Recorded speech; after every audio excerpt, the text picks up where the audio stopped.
Crié a mi nieto desde que tenía 2 años. Le cambié los pañales. Le enseñé a andar en bicicleta en la entrada de la casa un sábado por la mañana, cuando el pavimento todavía estaba mojado por la lluvia de la noche anterior. Estuve allí cuando se le cayó su primer diente y lloró porque pensó que algo andaba mal con él. Yo fui quien lo abrazó. Mi hijo nunca regresó. Esa es la parte que la gente no entiende cuando intento explicarlo. Escuchan que tu hijo te dejó a su niño y se imaginan un fin de semana, una semana, tal vez una mala racha.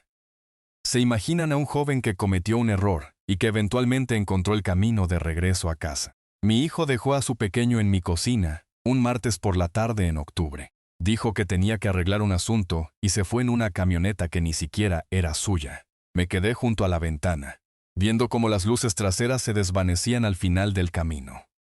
Mi nieto lo llamaré Mateo porque ese es su nombre. Estaba sentado en el piso de linóleo jugando con un dinosaurio de plástico. Ni siquiera levantó la vista. Eso fue hace 11 años. Y quiero dejar algo claro antes de seguir adelante. Tengo 67 años. Pasé 32 años trabajando en el mantenimiento del municipio. Caminos, drenajes, maquinaria. No soy un hombre complicado. No tengo un abogado pagado por mes. No tengo influencias ni dinero, ni ninguna ventaja particular en este mundo. Lo que tengo es una casa que terminé de pagar en 2019. Una camioneta Ford del 98 que corre sin dar problemas. Un vecino llamado Gustavo, que ha sido mi mejor amigo desde que ambos estábamos en los 40. Y un nieto que me dice tata. Lo que no tenía, hasta hace poco, era la menor idea de que todo esto me lo podían quitar. Mi hijo se llama Diego.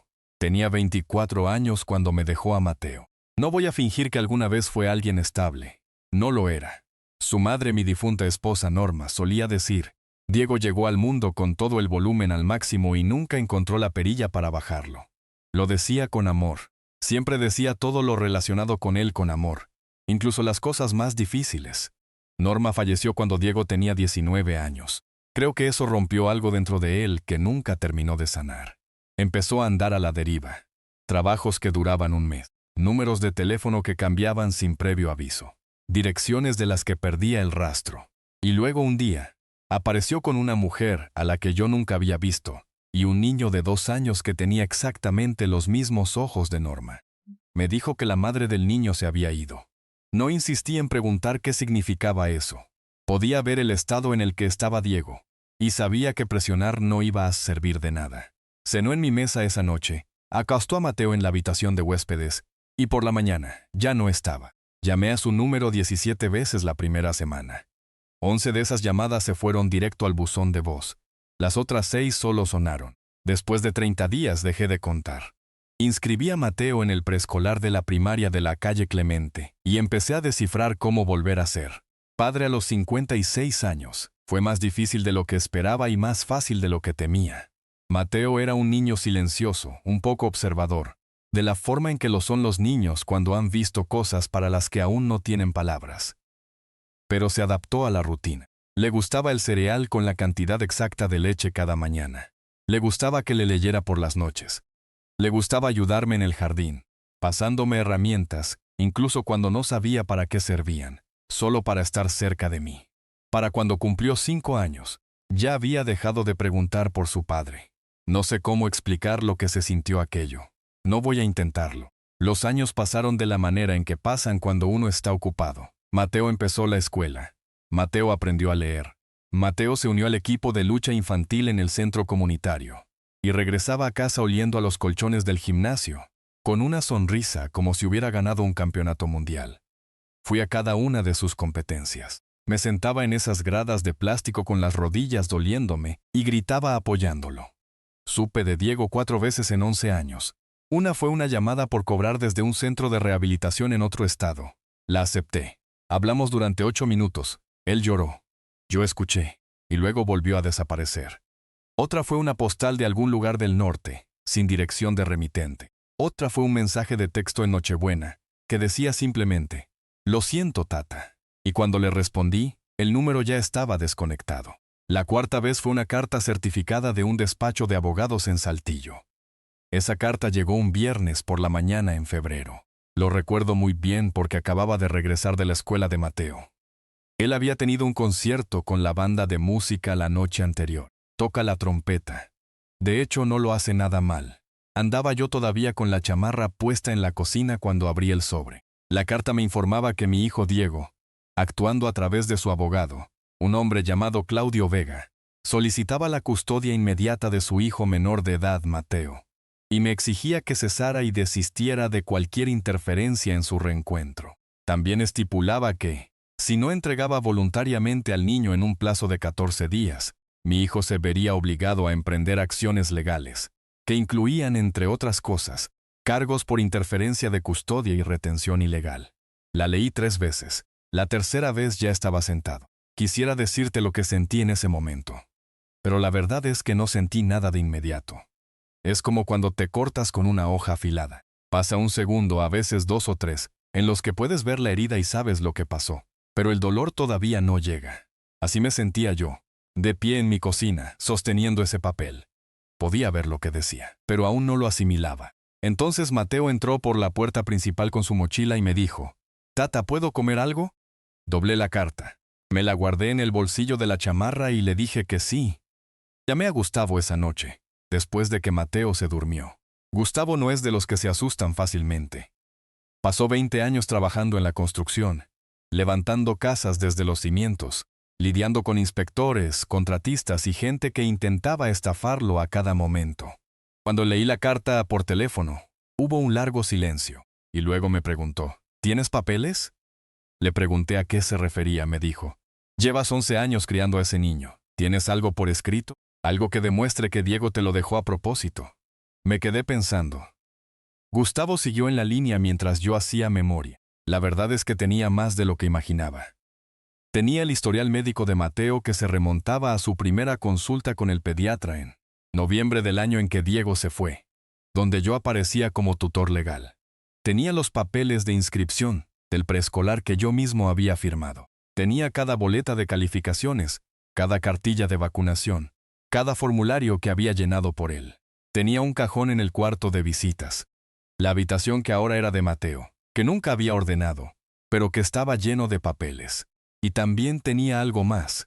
3 meses después de que Diego se fuera, cuando quedó claro que no iba a regresar pronto, fui a ver a una abogada del pueblo.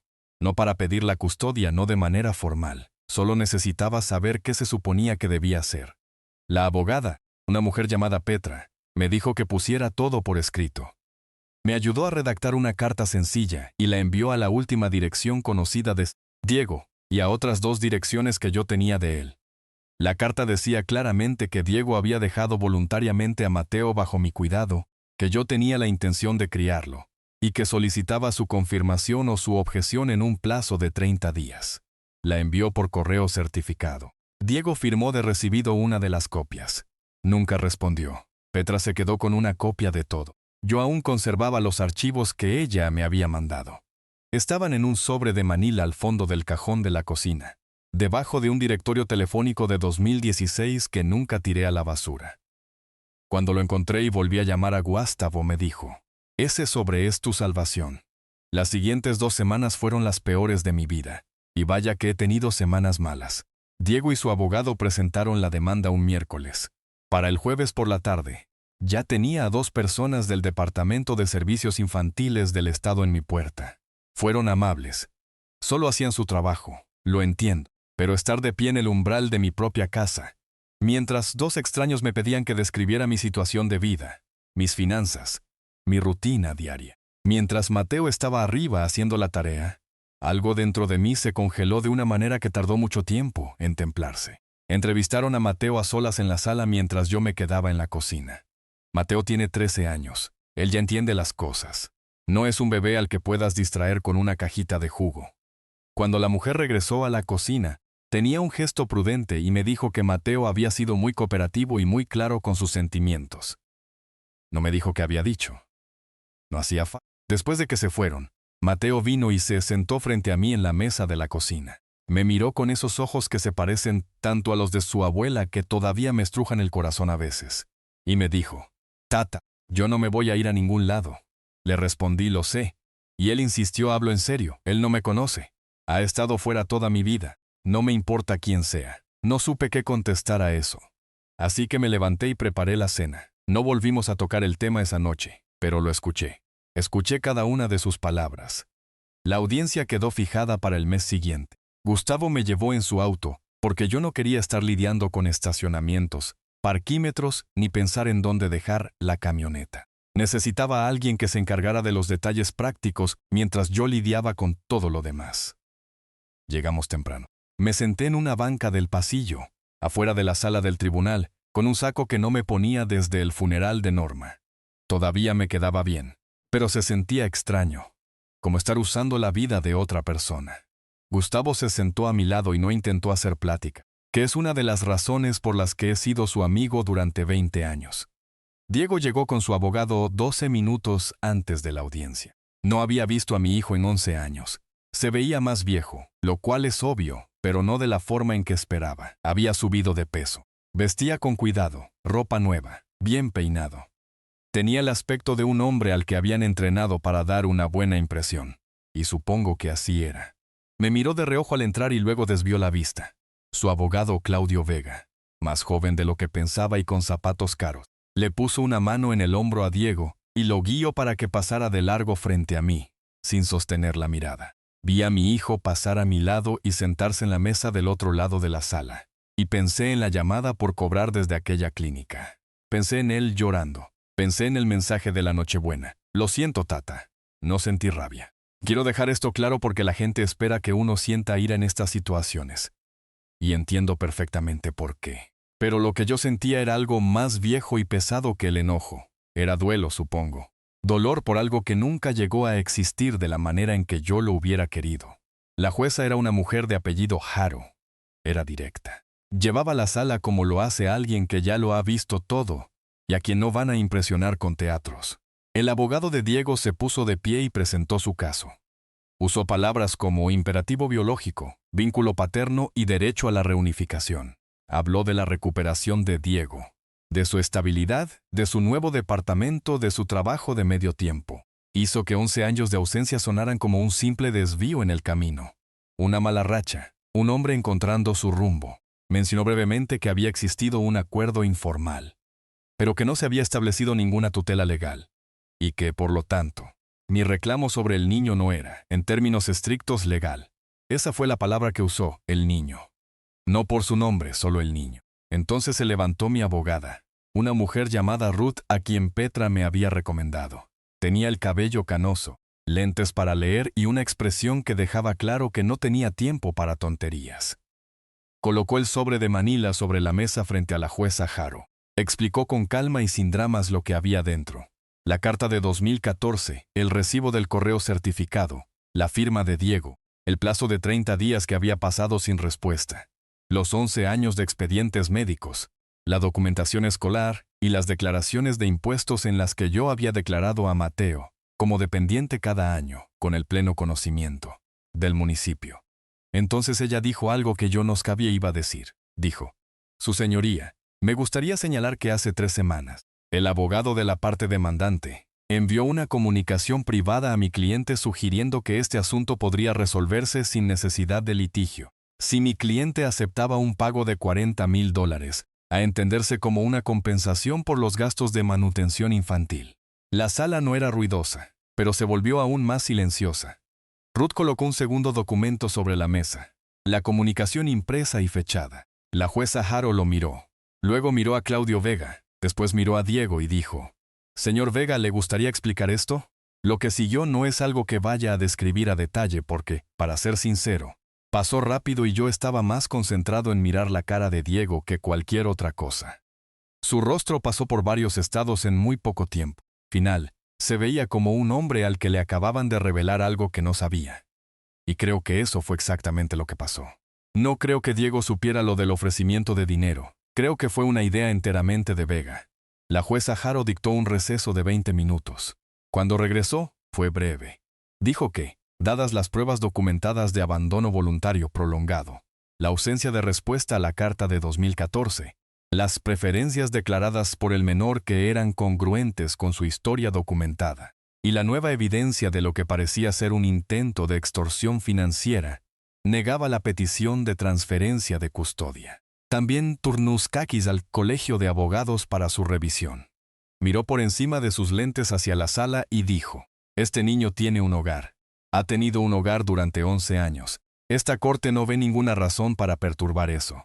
Apoyé las palmas de las manos sobre la mesa frente a mí, porque necesitaba sentir algo sólido. Gustavo me llevó a la cafetería de la Ruta 9. Él pidió una hamburguesa con queso y cebolla asada. Yo pedí un café y me quedé allí sentado sin tomármelo. Después de un rato, terminé pidiendo la hamburguesa yo también. Hablamos de otras cosas, de la nueva casa de su hija, de una camioneta que estaba pensando comprar, de si iban a pavimentar este verano la carretera que pasa por la presa. Hablamos de todo menos de lo que acababa de pasar, porque ambos somos de ese tipo de hombres que necesitan tiempo para digerir las cosas. Finalmente Gustavo me preguntó, ¿estás bien? Le dije, creo que sí. Él comentó, Mateo es un buen muchacho. Es un gran muchacho, respondí. Gustavo asintió. Tomó su taza de café y se quedó mirando el estacionamiento a través de la ventana por un rato. Luego dijo, ¿sabes? Me quedo pensando en qué habría pasado si no hubieras tenido ese sobre. Yo había estado pensando exactamente en lo mismo. Había estado pensando en Petra, a quien había ido a ver un martes por la tarde en 2014, porque no sabía qué más hacer. Había estado pensando en su consejo. Ponlo por escrito. Envíalo certificado. Un consejo que seguí, no porque pensara que alguna vez lo necesitaría, sino porque me pareció lo más responsable. Había estado pensando en lo delgada que es a veces la línea entre perderlo todo y conservarlo. Se lo dije a Gustavo. Él me contestó, por eso se escriben las cosas, se lo conté a Mateo esa misma noche, no todo, no con detalles, pero lo suficiente. Le dije que la juez había fallado a nuestro favor. Le dije que no se iba a ir a ningún lado. Le dije que lo que teníamos era nuestro y que nadie nos lo iba a quitar. Se quedó pensando un momento. Luego me preguntó, ¿y qué hay de mi papá? Le respondí, está vivo, está en algún lugar allá afuera. Esa puerta no está cerrada para siempre. Mateo miró al suelo y dijo sí, y él añadió, es solo que no lo conozco. Le dije eso es justo, y lo dejamos ahí. Nos hemos vuelto buenos para dejar las cosas donde puedan descansar. Esa noche, después de Mateo se durmió, fui al garaje y me quedé de pie un rato en la oscuridad. No estoy muy seguro de qué estaba haciendo. Tal vez pensando, o simplemente buscando un lugar tranquilo donde nadie necesitara nada de mí por unos minutos. Pensé en Norma. Pensé en lo que habría opinado de todo esto. Se habría enfurecido con Diego. Con esa furia fría que yo sentí en el tribunal, sino con una rabia caliente, inmediata y justa que no habría intentado contener. Pero también lo habría perdonado con el tiempo, porque así era ella. Podía cargar con ambas cosas a la vez. Siempre podía. Pensé en Mateo en el piso con su dinosaurio de plástico el día que Diego se fue. Tenía 2 años. Sin levantar la vista. Pensé en él en el concierto de la banda la noche antes de que llegara la carta, de pie en la tercera fila con su trompeta, buscando mi rostro entre las gradas. Lo encontró. Siempre lo encuentra. Regresé adentro, cerré con llave y me fui a acostar. Por la mañana, Mateo se preparó su cereal con la cantidad exacta de leche, y nos fuimos juntos a la escuela con el radio encendido. Se bajó en la acera y me dijo, al rato, tata, sin mirar atrás, como suelen hacer los muchachos de 13 años. Lo vi cruzar la puerta y pensé, eso es mío, esos son mis 11 años, y nadie me los va a quitar. Manejé de regreso a casa. Llevaba la ventanilla abajo aunque hacía frío. El aire se sentía como algo que me había ganado. Gustavo llamó alrededor del mediodía para ver cómo seguía todo. Le dije que todo estaba bien. Me dijo que qué bueno y volvió a preguntar por la carretera de la presa. Y le respondí que había oído que empezarían a pavimentar en abril. Eso fue suficiente por un día. Fue más que suficiente. A veces la gente me pregunta si guardo rencor. Pienso en esa pregunta más de lo que demuestro. La respuesta honesta es no. Y la razón de que sea un no, no tiene nada que ver con ser una mejor persona, ni con estar por encima de las cosas, ni con ninguna de esas frases que la gente usa cuando quiere sonar como si lo tuviera todo resuelto. Es más simple que eso. El rencor requiere una energía que no tengo y no construye nada en lo que yo quiera vivir. Lo que he aprendido, no por un libro ni porque alguien me lo haya dicho, es que las decisiones que tomas cuando nadie te está mirando son exactamente las que te salvan, cuando todo se desmorona en público. En 2014, fui a ver a Petra, no porque estuviera planeando ir a un juicio. Fui porque no sabía qué más hacer y me pareció lo más responsable. Eso es todo. Esa fue toda la razón. Y 11 años después, su consejo. Ponlo por escrito, envíalo certificado. Fue lo único que se interpuso entre perder a Mateo y quedarme con él. Pienso mucho en eso. La versión de mí que no se hubiera molestado, que hubiera asumido que todo se arreglaría solo, que hubiera dejado vacío ese cajón de la cocina. Esa versión de mí habría entrado a esa sala de tribunal sin nada más que 11 años de recuerdos y amor. Y el amor, resulta que no viene con recibo de compra. Es un tipo de inteligencia que no tiene que ver con ser astuto. Tiene que ver con prestar atención a lo que importa antes de que la desesperación te alcance. Tiene que ver con hacer las cosas pequeñas, silenciosas y cuidadosas. Mandar una carta, guardar un expediente, ir a ver a una abogada un martes por la tarde, cuando preferirías estar en cualquier otro lado, porque entiendes que el futuro es real incluso cuando parece muy lejano. Diego nunca entendió eso. No lo digo para juzgarlo. Lo digo porque creo que es lo que separó nuestros caminos. Él se movió por la vida reaccionando yo. Con todas mis imperfecciones, intenté actuar. Y Mateo. Mateo es la parte de todo esto a la que siempre regreso. Tiene 13 años y dijo sin que nadie lo entrenara, sin que ningún adulto le dijera qué sentir. No lo odio. Es solo que no lo conozco.